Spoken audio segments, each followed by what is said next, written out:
He bailed me out, slapped an electronic ankle monitor on me to keep me from running, and he gave me a stern warning, telling me I was absolutely not allowed to go looking for my girlfriend again. This is a temporary situation, not permanent.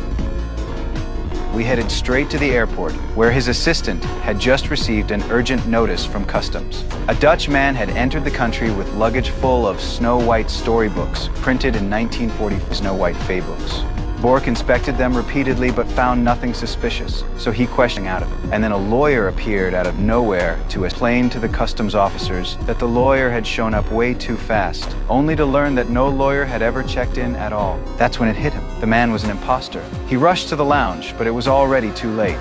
The Dutch man had been killed with a lethal injection. It was obvious there was a much bigger conspiracy behind all of this. Bork brought me the storybooks and asked me to look for clues. After examining them closely, I realized all the front pages were printed on a special kind of Spanish vellum made in 1944, paper that hadn't been produced for decades. Those crates contained enough pages to yield about 600 sheets of this rare material.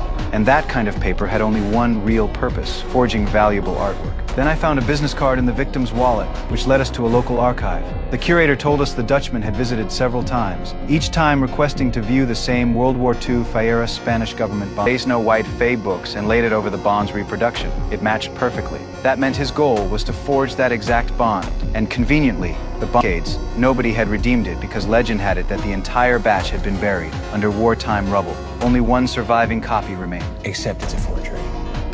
No, this has been here since 1952.